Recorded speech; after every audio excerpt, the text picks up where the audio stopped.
네, 거룩한 주일 아침입니다. 우리의 마음을 모아 하나님께 신령과 진정으로 예배하기를 원합니다. 우리 다 같이 일어나셔서 묵상하시면서 하나님께 예배를 시작하겠습니다.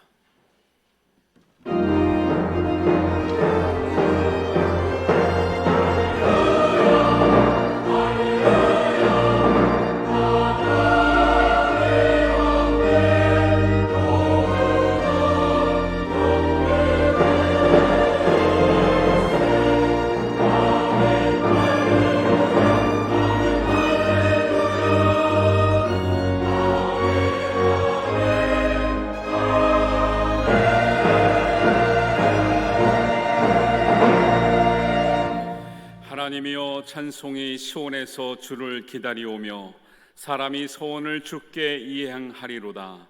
기도를 들으시는 주여, 모든 육체가 주께 나아오리니 주께서 택하시고 가까이 오게 하사 주의 뜰에 살게 하신 사람은 복이 있나이다. 아멘. 하나님, 우리를 불러주시니 감사합니다. 하나님, 같은 시간 하나님의 거룩한 시간으로 삼아주시니 감사합니다. 하나님, 우리에게 하나님의 말씀을 듣게 하시며 찬송이 우리의 소망이 되게 하시고 기도가 우리의 응답이 되게 하여 주옵소서. 하늘 문을 여시고 한량없는 은혜를 나리워 주시옵소서. 예수님의 이름으로 기도하옵나이다. 아멘. 우리 찬송가 29장 함께 찬양합니다.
사도신경으로 신앙을 고백하겠습니다. 나는 전능하신 아버지 하나님, 천지의 창조주를 믿습니다. 나는 그의 유일하신 아들 우리 주 예수 그리스도를 믿습니다. 그는 성령으로 잉태되어 동정녀 마리아에게서 나시고 본디오 빌라도에게 고난을 받아 십자가에 못 박혀 죽으시고 장사된 지 사흘 만에 죽은 자 가운데서 다시 살아나셨으며 하늘에 오르시어 전능하신 아버지 하나님 우편에 앉아 계시다가 거기로부터 살아있는 자와 죽은 자를 심판하러 오십니다. 나는 성령을 믿으며 거룩한 공교회와 성도의 교제와 죄를 용서받는 것과 몸의 부활과 영생을 믿습니다. 아멘. 우리 자리에 앉으셔서 우리 교동문 함께 하겠습니다. 우리 교동문은 34번 시편 81편의 말씀입니다.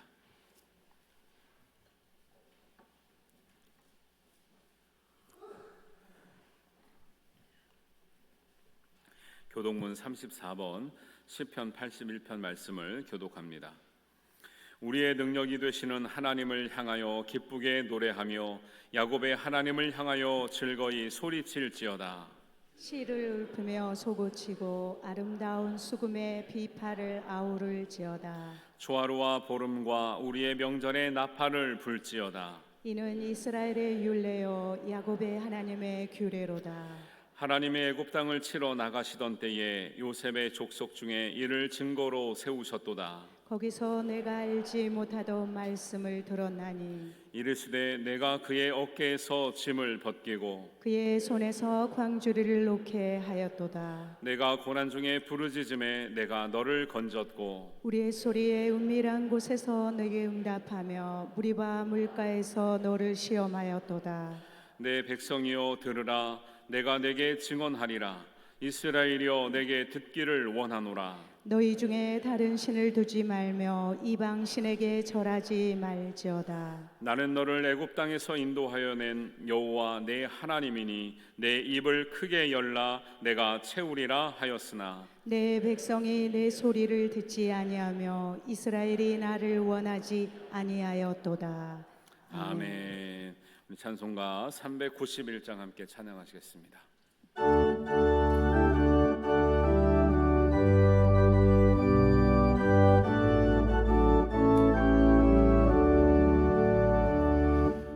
손으로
덮으시네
예배를 위해서 문진수 장로님께서 기도해 주시겠습니다. 하나님 아버지, 오늘도 저희들이 함께 모여 하나님께 예배드릴 수 있는 은혜 주심 감사합니다. 하나님이 베푸시는 선행적 은혜로 저희들을 이 예배의 자리로 부르시고 우리를 죄 없다 여겨주시며 하나님의 따뜻한 사랑으로 위로로 우리가 주님의 자녀로 살아갈 수 있도록 은혜 내려주심 감사합니다. 이 예배 시간에도 성령의 감동으로 우리 마음을 두드리시는 그 하나님의 음성 저희들 놓치지 않는 저희들 되게 인도하옵시고 때를 따라 돕는 은혜로 더 큰 은혜, 더 깊은 은혜로 우리 예배 가운데 임하실 그 하나님의 은혜가 우리 성도 한 사람 한 사람에게 충만하기를 바랍니다. 하나님, 우리는 예수 그리스도가 주님 되심을 믿는 주님의 자녀들일진데 주님 말씀대로 살게 하옵소서. 온유하고 겸손한 마음 주옵시고 사랑하고 섬기는 자 되어 받은 은혜 헛되지 않게 하는 주님의 신실한 제자로 살아 주님 가신 그 십자가의 길을 따르는, 그리하여 나는 죽고 오직 예수로 사는 저희들 되길 바랍니다. 우리 교회가 하나님께 칭찬받는 교회 되게 하옵소서. 모여 행하는 모든 일들이 하나님 기뻐하시는 일만 할 수 있도록 은혜 베풀어 주옵시고 오늘도 성령이 우리 교회에게 주시는 말씀 겸손히 들을 수 있는 저희들 되게 하옵소서.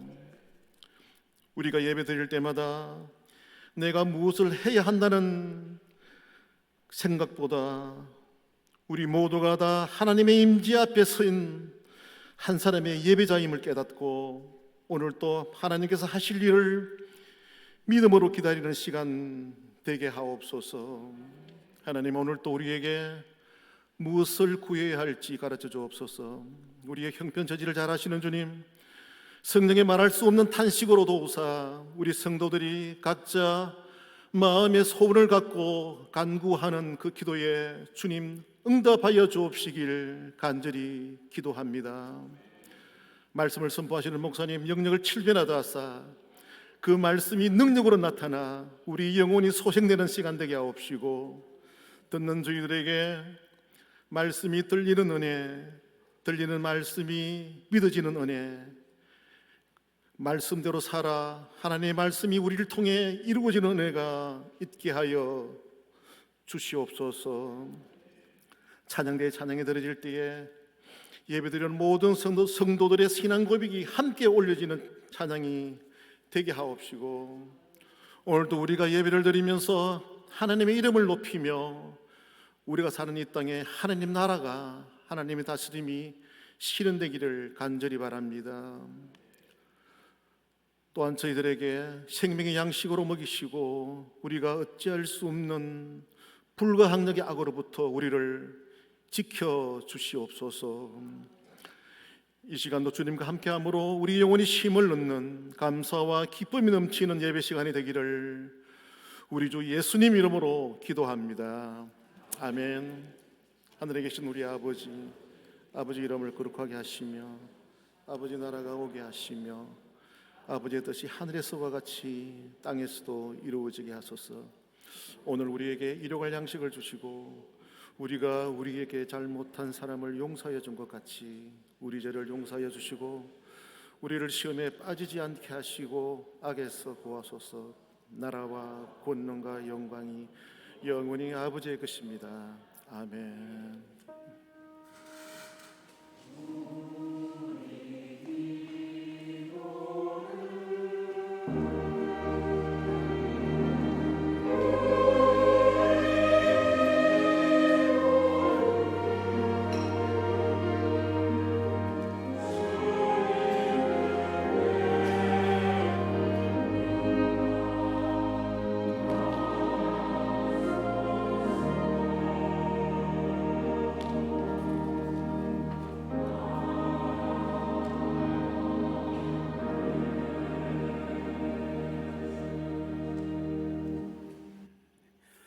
교회 소식 알려드리겠습니다. 오늘 오후 예배는 이단 세미나 시간으로 갔습니다. 부산 온천중앙교회 정민조 목사님 모시는데요. 우리 교단의 이단 대책위원이시고 이단 때문에 교회가 고생을 많이 하셨다가 잘 극복하는 또 체험도 있으셨기 때문에 우리가 항상 우리 경각심을 가져야 됩니다. 많이 참석하셔서 도움이 되는 시간 되기를 바랍니다. 다음 주일은 친교주일입니다. 각 기관마다 정해진 장소에서 친교 잘 나누시길 되기를 바랍니다. 11월 17일은 추수감사주일인데 이 날을 저희가 홈커밍 데이로 잡고 그동안에 우리가 오랫동안 교회를 못 나오신 분이나 우리가 꼭 나올 수 있는데 도움이 없어서 못 나오는 분들을 우리가 좀 적극적으로 초대하자 하는 시간으로 가지려고 합니다. 그래서 다음 주에 주일 오후 예배 2부 예배 후에 구역장님, 구역 강사님 모시고 제가 안내 말씀을 드리려고 하니까 다음 주에 예배 끝난 다음에 자리에 앉아 계시면 우리 잠깐 이렇게 모임을 갖도록 하겠습니다. 조윤정 집사님 가정에서 이길만 집사님 이제 눈을 크게 다치셔가지고 많이 위태로우셨는데 우리 중보기도팀 우리 성도님들이 기도 많이 해주셔서 정말 걱정했던 것보다는 훨씬 양호하게 수술도 잘 됐고 회복도 잘 되고 있다고 합니다. 그래서 너무 감사해서 떡을 준비해 주셨고요. 또 이제 떡만 드시면 목이 막히잖아요. 그래서 노근식 집사님 가정에서 어제 또 노동원 군이 결혼식을 너무 또 잘했습니다. 가니까 너무 아름다운 또 장소와 또 아름다운 신랑 신부가 결혼식을 잘해서 감사해서 또 카페에서 골든벨 울리셨다고 하니까 떡 들고 카페로 가시면 됩니다. 그러면 목 막히지 않게 맛있게 드실 수 있으니까 이거는 후식입니다. 식사는 위에서 하셔야 되고요. 그래서 식사하시고 또 좋은 교제 시간 받으셨으면 좋겠습니다. 1층에서 외국인 노동자를 위해서 겨울옷 받고 있는데 이미 또 많이 가져오셨는데 11월 3일까지 받고 전달하려고 하니까요. 여러분들 관심 가져주시고 또 기증해 주시기 바랍니다. 우리 할렐루야 찬양대에서 성탄절 칸타타를 준비하는데 거기에 그 나레이션을 하실 나레이터를 모집합니다. 왜냐하면 하실 분이 너무 잘하시는 분 많아서 누구를 선택하는 게 어렵다 해가지고 하실 분 신청하시면 최소한의 테스트를 거쳐서 많은 분들이 참여할 수 있도록 그냥은 안 시키잖아요, 그죠? 뭐 제가 한다고 시킬 건 아니잖아요. 그래서 많은 분들이 좀 마음을 가지고 참여할 수 있도록 한다니까요. 10월 30일까지 지휘자 이환균 집사님에게 신청해 주시면 되겠습니다. 간담 일정이 너무 많아서 오늘 일정만 올려드렸습니다. 선교위원회 구제부 교육위원회 간담회 오늘 갖도록 하겠습니다. 기관 구역별 가을 소풍 10월 말까지 이어집니다. 필요하신 차량 신청해 주시고 날짜에 따라 잘 안전하게 진행해 주시기 바랍니다. 11월 24일에는 세례 입교 예식이 있습니다. 해당하시는 분은 저희가 챙기겠지만 또 신청해 주시기 바랍니다. 오늘 식당 봉사 구역은 남양 3구역입니다. 우리 교육위원회 소식은 청년부 성경 캠프가 오는 26일, 27일 이틀간 있습니다. 청년들이 말씀으로 잘 성장할 수 있도록 기도해 주시길 바라고요. 우리 결혼 소식이 이제 10월 달에 있고 11월 달에도 많은데 우리 박건웅 군 박재완 집사님, 곽예경 집사님의 아들 결혼식이 있고요. 11월 2일에 있고 같은 날 우리 장지훈 우리 군의 우리 결혼식 장평완 수집사님, 정명수 권사님의 아들인 우리 장지훈 군의 예식이 11월 2일에 있습니다. 그래서 다행히 시간이 좀 많이 떨어져 있어서 우리 다 갈 수 있을 것 같습니다. 감사하고요. 잠시 후에 우리 장지훈 군과 우리 예비 신부되는 이채원 양 인사하도록 하겠습니다. 총회 소식으로 한국교회 섬김의 날 제가 사랑의 교회 다녀오겠습니다. 교단에서 우리 내년에 교육 잘할 수 있도록 또 안내하는 그런 교단 목회 세미나가 있는데 여기에는 고문아 전사님 다녀오도록 하겠습니다. 교회 문의사항은 민 목사님 계시니까 민 목사님에게 문의하시면 되겠습니다. 이 시간에 우리 장지훈 군과 이채원 양 잠깐 앞에 나와서 우리 인사하고 축복하는 시간 갖겠습니다. 우리 박수로 환영해 주시기 바랍니다.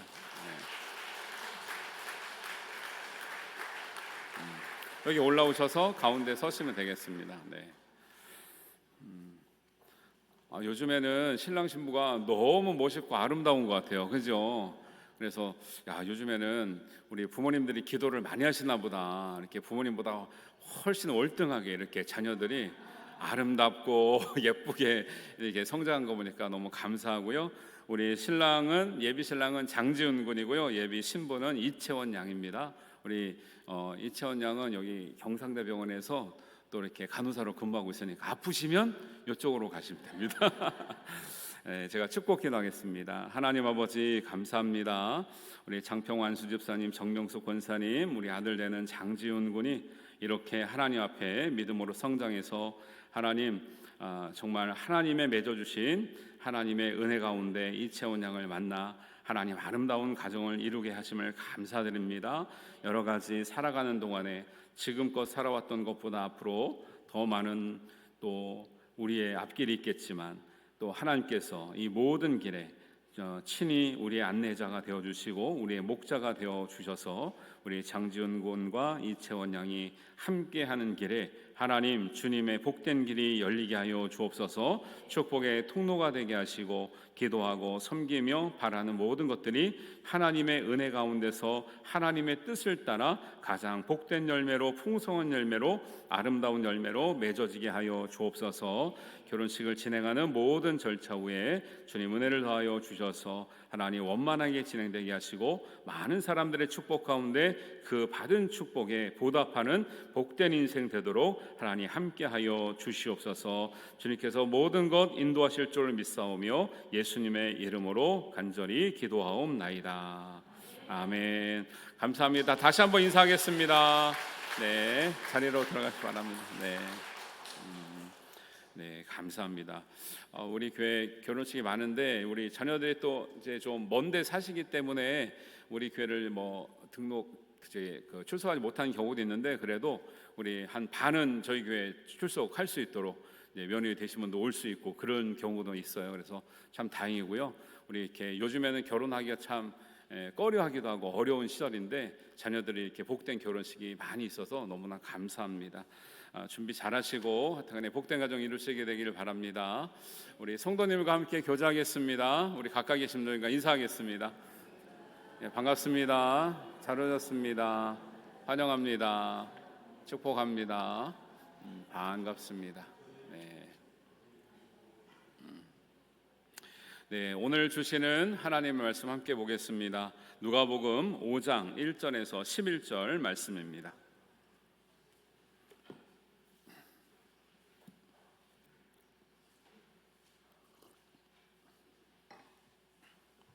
누가복음 5장 1절에서 11절 말씀을 우리 한 목소리로 봉독하겠습니다. 무리가 몰려와서 하나님의 말씀을 들을새 예수는 게네사렛 호숫가에 서서 호숫가에 배 두 척이 있는 것을 보시니 어부들은 배에서 나와서 그물을 씻는지라. 예수께서 한 배에 오르시니 그 배는 시몬의 배라. 육지에서 조금 떼기를 청하시고 앉으사 배에서 무리를 가르치시더니 말씀을 마치시고 시몬에게 이르시되 깊은 데로 가서 그물을 내려 고기를 잡으라. 시몬이 대답하여 이르되 선생님, 우리들이 밤이 새도록 수고하였으되 잡은 것이 없지만은 말씀에 의지하여 내가 그물을 내리리이다 하고 그렇게 하니 고기를 잡은 것이 심히 많아 그물이 찢어지는지라. 이에 다른 배에 있는 동무들에게 손짓하여 와서 도와달라 하니 그들이 와서 두 배에 채우고 시몬 베드로가 이를 보고 예수의 무릎 아래에 엎드려 이르되 주여 나를 떠나소서 나는 죄인이로소이다 하니 이는 자기 및 자기와 함께 있는 모든 사람이 고기 잡힌 것으로 말미암아 놀라고 세베대의 아들로서 시몬의 동업자인 야고보와 요한도 놀랐음이라. 예수께서 시몬에게 이르시되 무서워하지 말라. 이제 후로는 내가 사람을 취하리라 하리니 그들이 배들을 육지에 대고 모든 것을 버려두고 예수를 따르니라. 아멘. 할렐루야. 찬양대에 찬양 있겠습니다.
찬양 감사합니다.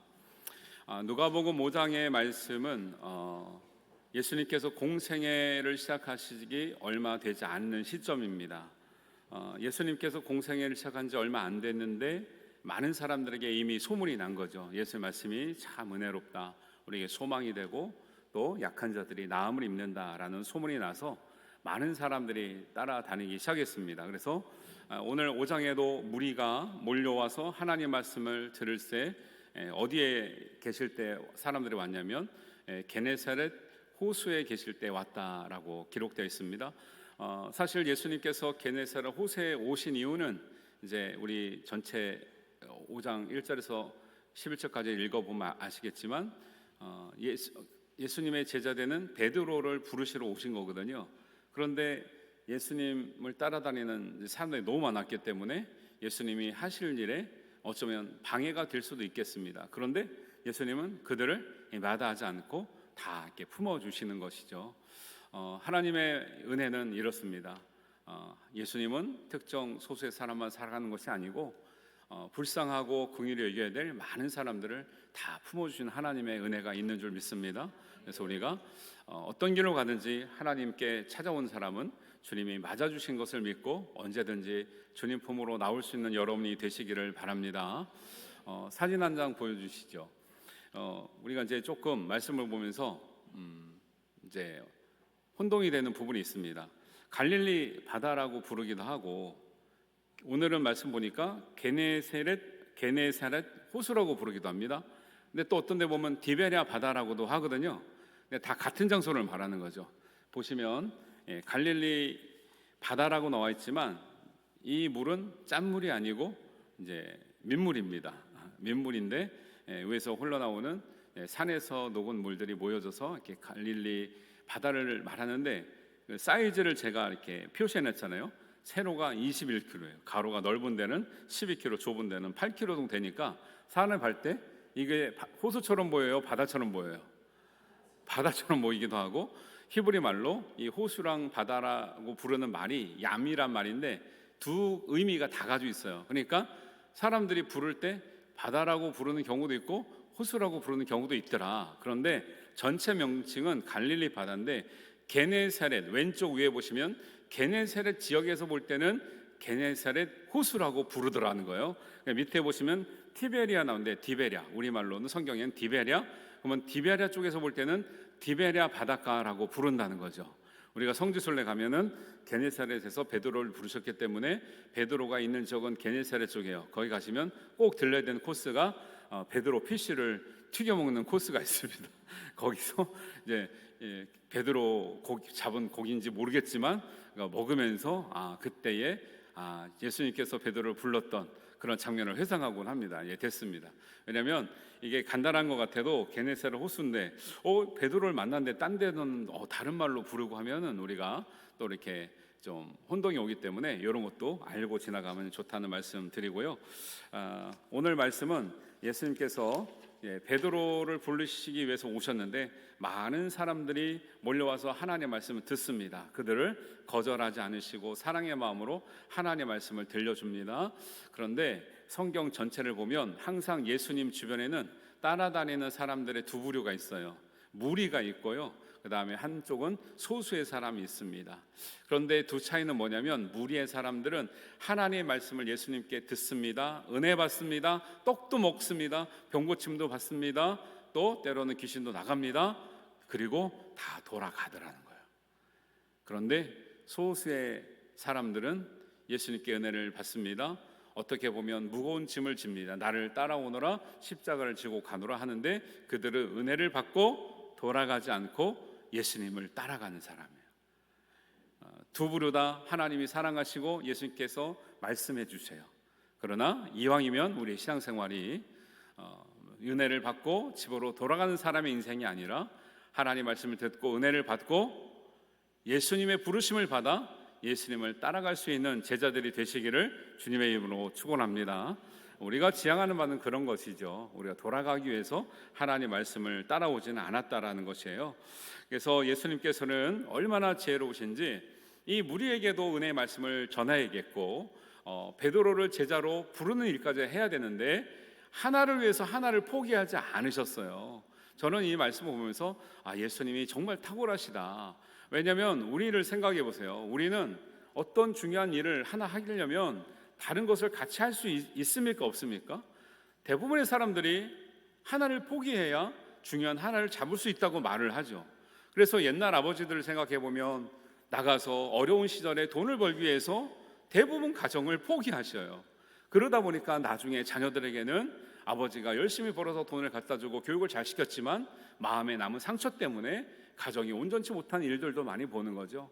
예수님은 정말 중요한 일이라고 하면 베드로를 제자로 부르시는 일일 터인데, 그래도 무리를 향해서 너희는 필요 없다, 너희는 제자가 될 사람 아니니까 가라고 말씀하지 않으시고 그들에게도 은혜 받는 말씀을 전해 주시는 거죠. 그러면서 동시에 베드로도 생겨야 되니까 어떻게 해요? 가만 보니까 바닷가에 게네사렛 호수, 갈릴리 바닷가에 많이 모였습니다. 그 당시에 이 지리적인 환경이 바닷가 쪽에서 불어오는 바람을 타고 말씀을 전해야 많은 사람들이 들을 수 있었대요. 그래서 말씀을 할 때나 연설할 때 바닷가 쪽에 배를 타고 그쪽에서 말씀을 전하는 것이 훨씬 효과적이었단 말을 합니다. 예수님께서 그걸 아셨던 것 같아요. 그래서 여러 배가 있었는데 그 중에 두 척의 배가 들어옵니다. 하나는 야고보와 요한의 배고 하나는 베드로 배였는데, 예수님은 여기 오신 목적이 있었기 때문에 여러 배가 있었지만 굳이 시몬 베드로의 배에 타신 거죠. 그러면 그 배에 정박해 있는 배를 타면 거기는 지금 오늘 성경에 그 배에서는 누가 무엇을 하고 있다고 나오죠? 베드로가 그물을 씻고 있었습니다. 근데 이 베드로의 상태는 어떤 상태입니까? 밤이 새도록 하나도 고기를 잡지 못해서, 여러분이 밤이 새도록 어부인데 밤이 새도록 하나도 잡지 못한 상태로 그물을 씻고 있는 마음이라면 어떤 마음이겠습니까? 예수님이 배에 타서 배를 타고 잠시 뛰어달라 그러면 어떤 마음이겠어요? 저는 지쳤고요, 지금 자러 가야 되고요, 지금 기분이 안 좋다고요, 선생님, 지금 저는 배를 띄울 마음이 아니고요, 그러고 싶지 않습니다, 이렇게 말하지 않았겠습니까? 그런데 베드로는 예수님을 사실은 알까요, 모를까요?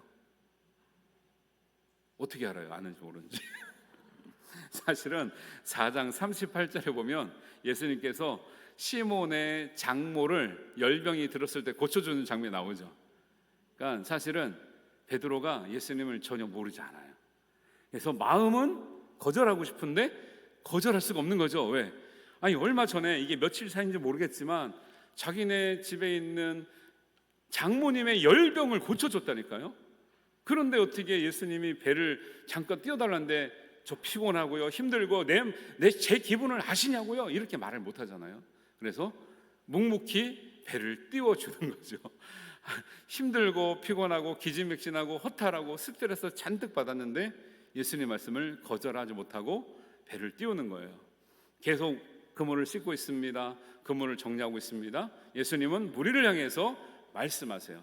근데 이 누가복음 5장의 말씀은 그 병행 구절로 이 누가복음의 말씀이 마태복음으로 가면 어떤 위치에 있느냐, 마태복음 4장 정도에 나온다, 이렇게 나와요. 그 마태복음 4장은 예수님께서 산상수훈을 5장부터 하시는데 5장이 있기 전의 말씀이에요. 근데 이 산상수훈이 있기 전에 무리들에게 하셨던 말씀도 제가 묵상해 볼 때는 산상수훈에 준하는 말씀을 해 주셨을 거다라고 생각을 하는 거죠. 그러니까 무리들이 얼마나 많이 은혜를 받았겠습니까? 그리고 그 은혜 받는 말씀을 사실은 지금 다른 일을 하고 있지만 제일 가까이에서 듣고 있는 사람은 누구지요? 베드로라는 거예요. 이게 예수님의 아주 신비한 전략이에요. 말씀은 베드로에게 하는 게 아닌데 많은 사람들이 지금 예수님의 말씀을 듣고 은혜 받는 그 말씀을 누구도 들으라고 하는 거예요? 베드로도 너도 듣고 있으라는 거죠. 근데 베드로는 그게 자기를 향한 말씀인지 알았을까요? 몰랐을까요? 몰랐겠죠. 예수님은 어느 것 하나도 놓치지 않으시는 거죠. 우리가 중요한 것을 잡기 위해서 이것을 포기하고 저것을 잡아야 된다고 생각하지만 예수님의 마음처럼 우리 그렇게 살면 안 됩니다. 왜냐하면 여러분, 사람들이 중요하다고 생각하는 게 뭡니까? 밖에 나가서 일하고 돈 버는 거죠. 사람들이 다 그렇습니다. 이렇게 내가 일하기 위해서, 식구들 먹여 살리기 위해서 내가 가정에 소홀한 것 어쩔 수 없다. 너희들한테 자녀들이 잘못하는 것 이해해라. 근데 정말 그게 더 소중한 것이었을까요? 어떤 분들이 말합니다. 제가 일하느라 바쁘고 쉬는 날이 없고 더 열심히 일을 해서 신앙생활하기 어렵습니다. 정말 이것이 포기해야 될 일일까요? 예수님은 뭐라 그러시죠? 이것도 하고 저것도 포기하지 말아야 할지니라. 말씀 들어보셨죠? 바리새인들이 11조는 하되 공의와 사랑을 버린 바리새인들에게 말하는 거죠. 예수님이 너희는 이것도 하고 저것도 해야 할지니라. 여러분, 열심히 밖에 나가서 일하시길 바랍니다. 그러나 소중한 가정도 지키시길 바랍니다. 소중한 믿음도 지키시길 바랍니다. 이것도 하고 저것도 놓지 않는 여러분의 믿음이 되시기를 주님의 이름으로 축원합니다. 네. 저도 이런 고민을 할 때가 있었는데요. 군대 갔다 와서 제가 얼마나 순수한 열정적인 신학생이었습니까? 그래서 제가 기도하기를, 하나님, 저는 제 얼굴을 보나 형편을 보나 장가가기 힘드니, 우리 장준 청년처럼 저렇게 멋있게 장가가기 힘드니 제가 바울처럼 독신으로 하나님을 위해서 헌신하겠습니다. 작정을 했습니다. 근데 왜 이렇게 됐냐고요? 3, 4년이 지나서 저희 집사람을 만났습니다. 그때 하나님께서 죄송합니다. 하나님께 기도했죠. 작정을 바꾸겠습니다. 가정도 지키고 하나님 일을 열심히 하겠습니다. 사람 마음이 그렇습니다. 근데 지금 보니까 가정을 건사한 게 잘한 것 같아요? 못한 것 같아요? 잘했죠. 여러분도 그렇습니다. 여러분도 열심히 일하시고 가정도 지키시고 믿음도 지키는 일, 이것도 하고 저것도 해야 한다고 하시는 예수님의 지혜로 다 잡을 수 있는 여러분 되시길 바랍니다. 예수님을 따라가면요, 지혜의 길이 열리는 거죠. 사람은 이것 하기 위해서 저건 못한다 말하지만 예수님은 다 할 수 있다라고 말씀하시고, 우리에게도 은혜의 말씀을 주시면서 베드로에게도 제자로 부르시는 너무 지혜로운 이런 모습을 보고 있습니다. 그 배에는 밤이 새도록 피곤해서 낙심하고 지쳐서 힘들어하는 베드로가 타고 있습니다. 그 베드로는 정작 예수님이 자기를 위해서 오셨다는 걸 모르고 있죠. 근데 예수님은 진짜 목적은, 무리들은 따라왔기 때문에 말씀을 전해주시는 거지만 예수님이 게네사렛 호수까지 오신 이유는 베드로를 부르시게 오신 거죠. 언제 오셨습니까? 베드로가 너무 좋을 때, 너무 기쁠 때, 형편이 좋을 때 오지 않으시고, 베드로의 형편이 제일 안 좋을 때, 제일 피곤할 때, 제일 낙심될 때, 제일 힘들 때, 아무도 만나고 싶지 않을 때, 빨리 가서 자고 싶을 때, 이 일을 계속 해야 될지 말아야 될지 모를 때 주님은 우리에게 찾아오시는 거죠. 예수님 만남은 우연이 아니라 예수님이 계획하시고 작정하신 운명이고 필연인 줄 믿으시기를 바랍니다. 그래서 우리가 예수님 만나는 것도 그런 은혜 가운데 만났다라는 거예요. 그런 은혜 가운데 만난 예수님을 우리가 어떻게 따라가야 우리에게 봉착한 이 궁극적인 문제를 해결할 수 있는가를 깨닫게 되는 거죠. 사실 베드로에게 고기를 못 잡는 일은 단지 돈벌이나 고기의 문제가 아닌 거죠. 예를 들면 정말 고기의 문제에 달렸다면 이렇게 많은 고기를 잡고 나서 예수님은 베드로 어디로 보내야 되겠습니까? 수산시장으로 보냈어야 되죠. 왜? 이렇게 하룻밤에 고기를 많이 잡을 능력을 갖췄으면 앞으로 고기 많이 잡아서 나를 후원해라 그러는 거죠.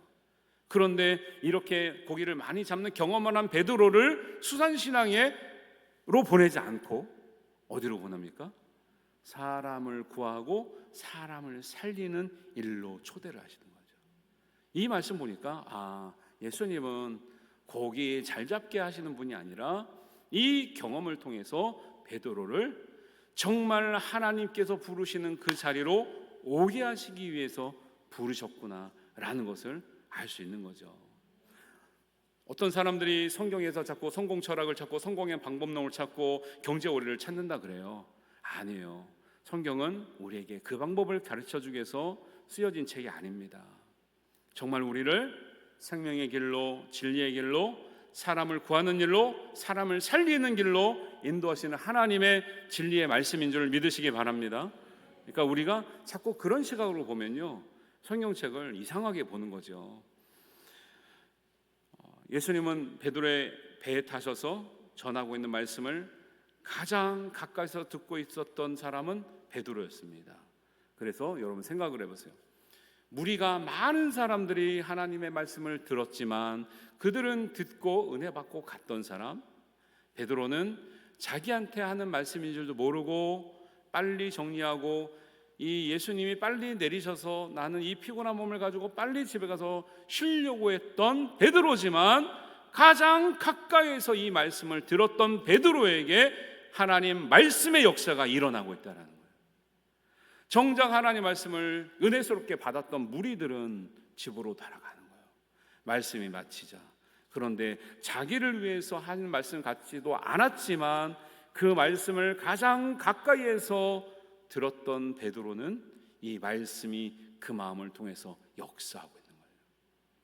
여러분 가슴 속에도 하나님의 말씀을 가까이 들음으로 말미암아 역사하는 믿음이 되시기를 주님의 이름으로 축원합니다. 하나님은 그 은혜를 우리에게 주시고 있다라는 거죠. 이 말씀을 이제 마치셨습니다. 무리에게 행하는 말씀 마치시고요. 그 다음 순서는 어떻게 해야 되죠? 말씀을 마쳤으니까 이제 배를 육지에 다시 대달라, 내려가야 되잖아요. 당연히 예수님은 그 말씀을 하실 줄 알았죠. 베드로는, 예수님은 베드로에게 무슨 말씀을 하셔야 되죠. 베드로를 쳐다보는 예수님이 하실 말씀을 기대하는 베드로의 눈빛이 마주칩니다. 당연히 해야 될 말씀, 당연히 들어야 할 말씀을 듣기를 기다리고 있습니다. 그런데 예수님이 그 시간에 무슨 말씀을 하시죠? 깊은 데로 가서 그물을 내려 고기를 잡으라. 이 상황이 지금 합당한 말씀이 아니에요? 전혀 합당하지 않는 말씀이에요. 여러분 예수님이 하셨던 말씀을 잘 이렇게 보시면요, 상황에 거의 잘 안 맞는 말씀을 많이 하셔요. 그런데 놀랍게도 그 말씀이 베드로의 마음을 두들기기 시작하는 거예요. 이 말씀은 사실은 이 말씀은 간단한 한 문장인데 저는 이 말씀 묵상할 때 이런 게 보이더라고요. 이 말씀을 한쪽 편에서 예수님이 잡고 계신다, 한쪽 편에서는 베드로가 잡고 있구나. 왜요? 깊은 데로 가라는 말씀은 예수님만이 하실 수 있는 말씀이에요. 베드로는 깊은 데로 가본 적도 없고요, 갈 일도 없고 갈 필요도 없고 한 번도 깊은 데로 가야 된다는 생각을 해본 적이 없어요. 왜요? 얕은 데서 잡아도 다 잘 잡았으니까요. 그리고 그물을 내려 고기를 잡으란 말은 베드로가 잡고 있는 말씀이에요. 왜? 늘 그렇게 살아왔습니다. 그물을 내리는 일, 고기를 잡는 일은 베드로의 일이에요. 이 한 문장 가운데 예수님이 하신 말씀과 베드로가 붙잡는 말씀이 동시에 있는 거예요. 중요한 거는 베드로가 지금까지 살아왔던 인생은 그물을 내려 고기를 잡는 일에 한정돼 있었는 거죠. 예수님은 말씀하시는 것은 고기를 많이 잡기 위해서 깊은 데로 가라고 말씀하시는 것이 아니라 너희가 여태까지 그렇게 최선을 다하고 땀 흘려 살아왔지만 되지 않는 인생의 문제를 너희가 해결하기 위해서는 내가 인도하는 새로운 곳, 낯선 곳, 때로는 어렵지만 반드시 가야 될 깊은 곳으로 가야 된다고 주님은 말씀하고 있는 거죠. 여러분에게도 깊은 데로 인도하시는 하나님의 은혜가 있기를 주님의 이름으로 축원합니다. 여러분, 우리가 어릴 때부터 얼마나 최선을 다하면 된다, 하면 된다, 더 힘을 내라 말을 많이 들었잖아요. 그렇게 해서 되신 분들이 있겠죠. 그런 분들 때문에 더 많은 사람들이 계속 그 얘기를 듣습니다. 최선을 다하라, 하면 된다, 안 되면 되게 해야 된다, 힘을 더 내라. 요즘 젊은 청년들이 제일 듣기 싫어하는 말이 이런 말이래요. 힘이 없는데 왜 자꾸 힘을 내라 그러냐요. 최선을 다하고 있는데 왜 더 최선을 다하라 그러냐요. 힘을 내라고 하지 말고 힘이 없는 우리에게 힘을 좀 달래는 거예요. 어떻게 힘을 주면 되냐 그랬더니 용돈을 주면 된대요. 청년들은 나름대로 자기 최선을 다하고 있는데 최선을 다하라는 말에 상처를 받는 거죠. 어른들은 안 그러겠습니까? 우리가 정말 최선을 다한다고 우리의 뜻대로 계획대로 다 되던가요? 힘을 안 다해 보셨습니까? 노력 안 해보셨습니까? 되는 사람도 있지만 많은 사람들이 되지 않아서 좌절하고 낙심하고 눈물을 흘리며 아파하며 사는 거죠. 어쩌면 베드로는 여태까지 고기를 잘 잡았기 때문에 그런 마음을 품지 못했을 수도 있습니다.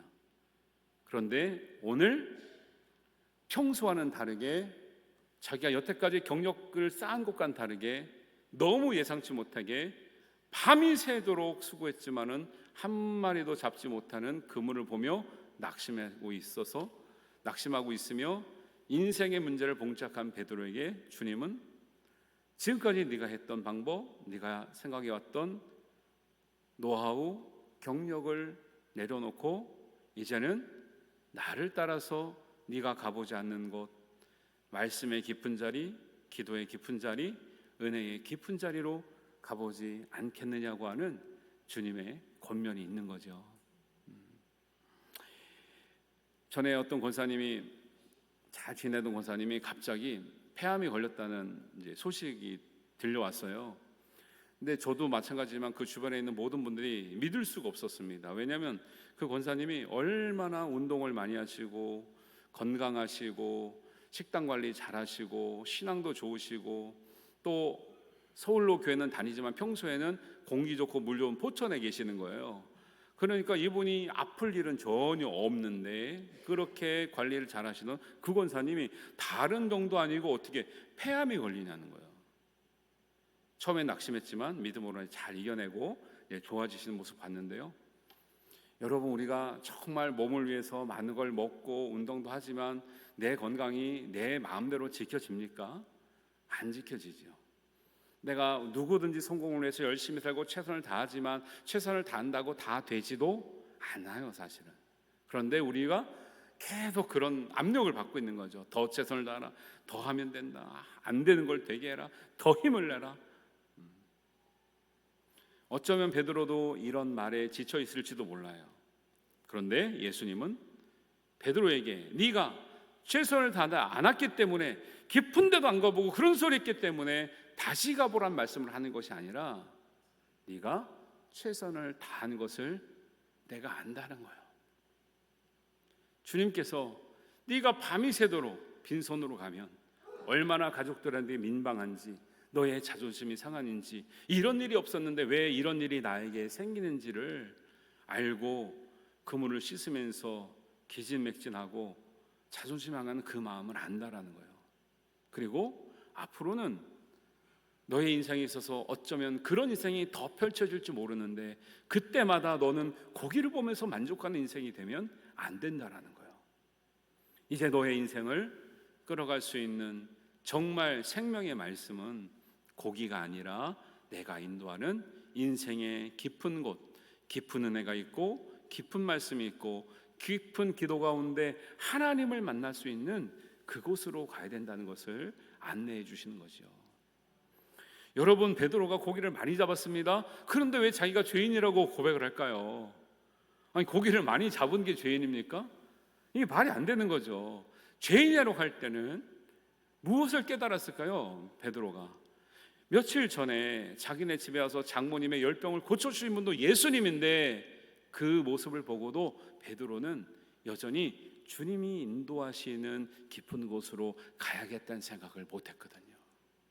그런데 그 예수님이 내가 그 길을 가지 않아서 이제는 나를 떠나셨구나, 다시는 만날 일이 없구나 생각을 했었는데 그 주님이 무리에게 가르쳐 주시기 위해서 온 것 같았는데 알고 보니까 그 예수님은 바로 나 한 사람을 위해서 이 배에 타셨고 이 배에서 나를 위해서 다시 한번 너의 인생에 닥친 문제를 너의 방법으로 풀어보지 말고 이제 내가 가자고 하는 그곳으로 가면서 풀어보지 않겠냐고 말씀하셨던 그 의미를 베드로가 깨달은 거죠.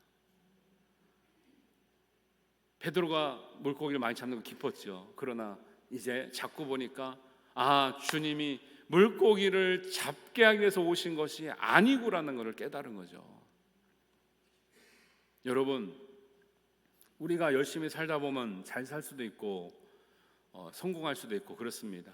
그러나 우리 인생은 하나님이 우리 인생 가운데 보내실 때 그것에 만족한 인생으로 보내신 것이 아니라 그 전이든 후든 하나님은 우리 인생에는 정말 우리의 인생을 해결하고 복되게 살아가고 의미 있게 살아갈 수 있는 그 길은 하나님과의 깊은 만남이 있어야 된다라고 말씀하신 줄 믿습니다.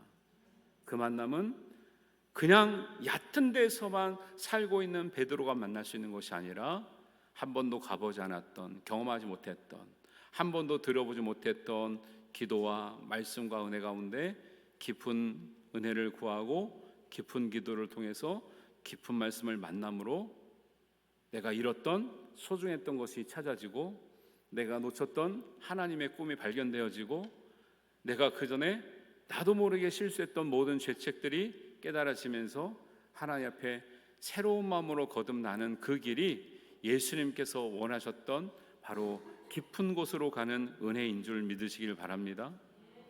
이 은혜가 베드로에게는 있었던 것이죠. 그래서 단순한 말씀이지만 이 말씀이 베드로에게는 역사하는 믿음이 되는 거예요. 데살로니가전서 2장 13절입니다. 어떤 사람은 하나님의 말씀을 받을 때 사람의 말로 받지만 하나님의 진정한 말씀으로 받는 사람에게는 이 말씀이 너희 믿는 자 가운데 역사하느니라 말씀하고 있는 줄 믿습니다. 지금까지 잘 해오셨지만 주님은 한 걸음 더 나아가기를 원하시는 거예요. 우리가 잘해왔지만 다시 인생의 문제에 봉착해 있다면 주님은 우리에게 인도하십니다. 더 깊은 데로 가자.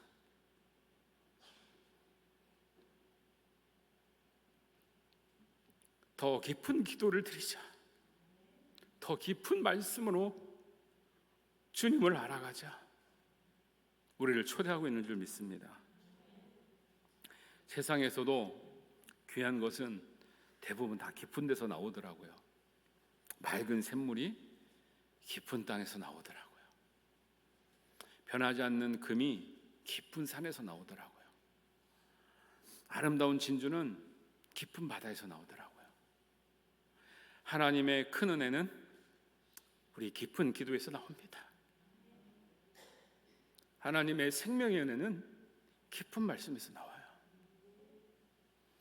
얕은 기도, 얕은 말씀, 얕은 물가에서 무엇인가 되지 않아서 힘들어하고 지친 주님은 우리를 거기를 바라보게 하는 것이 아니라 예수님과 함께 깊은 데로 가자고 인도하신 줄 믿습니다. 인생의 깊은 데로 가야 삶의 진정한 의미를 발견하게 되고요. 우리가 얼마나 헛되게 살아왔는지를 깨닫게 되고요. 인생의 깊은 데로 가야 내가 놓치고 있었던 소중한 것들이 발견됩니다. 그 가운데서 얼마나 우리를 하나님께서 사랑하셔서 우리에게 깊은 은혜, 깊은 사랑, 깊은 진리를 깨닫게 하시려고 하는 하나님의 본심이 우리가 느껴지게 되는 것이죠.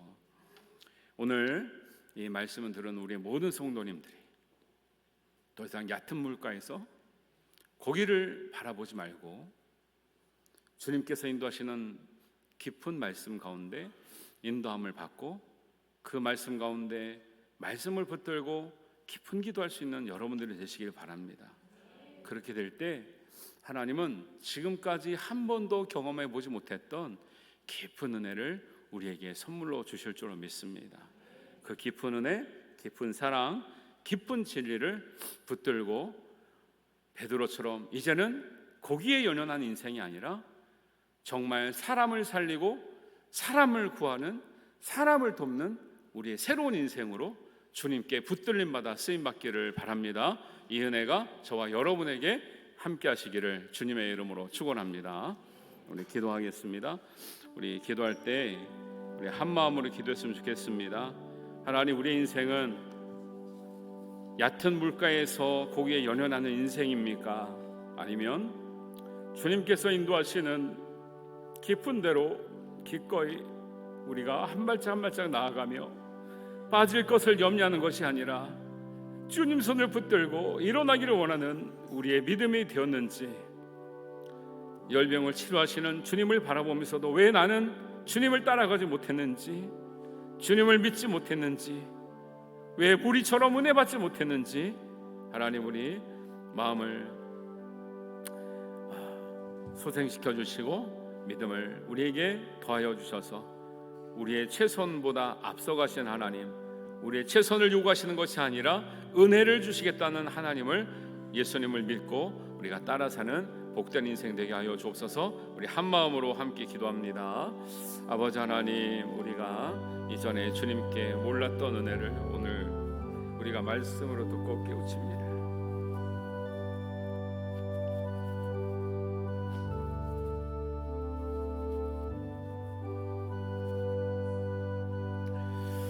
하나님 아버지, 우리의 부족한 믿음, 우리가 깊은 하나님의 은혜 말씀과 기도를 우리가 깨닫지 못했기에 우리의 소중한 것도 발견하지 못했고 붙들지 못했고 정작 흘러 지나가는 것에 연연하며 사는 인생이었습니다. 하나님, 가장 소중한 것을 붙드는 인생이 되게 하시고 하나님 믿음으로 그것이 보이게 하시고 하나님 생명을 살리는 일, 사람을 구하는 일, 하나님께서 기뻐하시는 일에 우리가 동참하며 예수님을 진정한 제대로 따르며 우리가 사는 삶으로 변화되게 하여 주옵소서. 성숙하게 하여 주옵소서. 하나님, 주님의 길을 따르게 하여 주시옵소서. 하나님께서 우리 모든 연약한 우리의 성도들을 붙들어 주시고 우리 인생들을 긍휼히 여겨 주시며 하나님 우리의 삶 가운데, 고단한 삶 가운데 은혜를 더하여 주시는 하나님의 모든 사랑을 누리며 살게 하여 주옵소서. 하나님께서 우리의 모든 것 인도하시며 함께 하실 줄로 믿사오며 우리 주님 예수님의 이름으로 기도하옵나이다. 아멘. 우리 다 같이 일어나셔서 찬송하시면서 하나님께 봉헌하시겠습니다.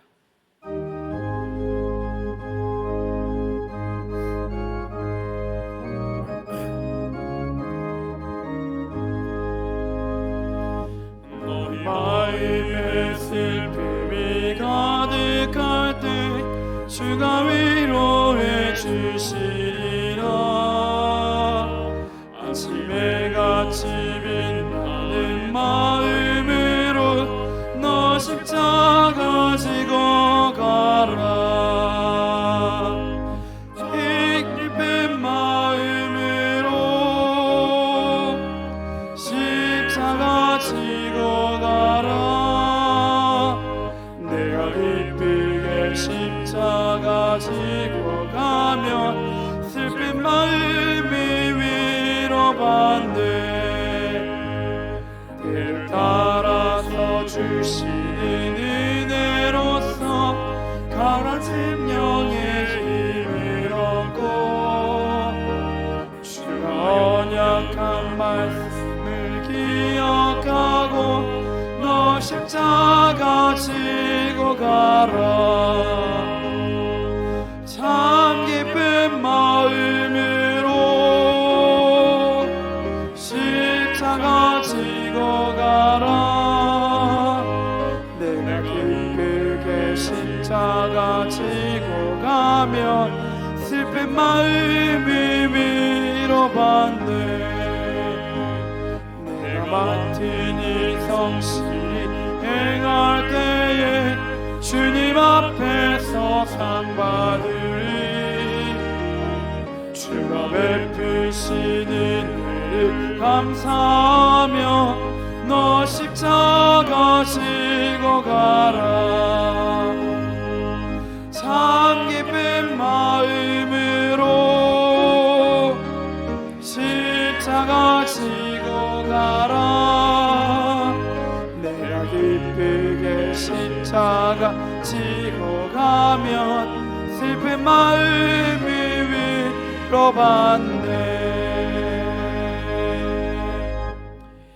하나님 아버지, 은혜를 감사합니다. 주님께서 우리를 안전한 곳으로, 온전한 곳으로 깊은 은혜 가운데로 인도하시니 우리가 믿음을 가지고 이 자리에 왔습니다. 하나님, 우리에게 베푸신 모든 것이 하나님의 은혜인 줄 알고 우리가 물질을 구별하여 하나님의 거룩한 곳으로 드려지기를 원합니다. 마음과 뜻과 정성으로 드린 예물 위에 하나님 연락하여 주시고 하늘 문을 여시며 우리 아픔과 상처와 슬픔과 연약함과 갈 길 몰라 방황함과 우리의 아버지, 우리의 앞날을 주님께서 은혜로 책임져 주시며 은혜 가운데 있기 때문에 고기가 없다고 할지라도 낙심하지 아니하며 주님과 함께 생명을 살리는 일에 참여하는 복된 제자들이 되게 하여 주옵소서. 하나님, 연약한 데서 드린 손길을 기억하여 주시고 하나님 또 부족한 가운데서도 믿음으로 드린 손길을 기억하시며 우리 여러 가지 예물로, 11조 예물로, 감사 예물로, 주일헌금으로, 생일감사헌금으로, 일천번제헌금으로, 구제헌금으로, 선교헌금으로, 전도헌금으로, 구역헌금으로 드린 이 마음들을 기억하여 주셔서 하나님 이 예물을 통해서 하나님 이 시대에 하나님 세상의 빛과 소금으로 우리가 역할할 수 있는 구원의 방주와 같이 세상의 소금과 빛과 같이 세워지는 교회와 성도 되게 하여 주옵소서. 죽어가는 영혼을 위해서 우리가 전도하며 세계 열방 땅 끝까지 복음 전파를 위해서 선교하는 교회로 거듭나게 하시고 이 일을 잘 감당함으로 하나님께서 기뻐하시는 교회와 우리 성도들의 삶이 하나님께 정말 축복의 통로가 되는 은혜가 있게 하여 주시옵소서. 하나님께서 우리의 모든 예물을 통해서 생명과 성령과 구원의 역사가 풍성하게 열매 맺게 하실 줄을 믿사오며 예수님의 이름으로 기도하옵나이다. 아멘. 이제는 주님을 따라 깊은 곳으로 가기를 원하는 여기 모인 모든 사랑하는 성도들 위해 예수 그리스도의 은혜와 하나님 아버지의 극진하신 사랑하심과 성령님의 인도하심이 지금부터 영원까지 함께 하시기를 간절히 축원하옵나이다. 아멘.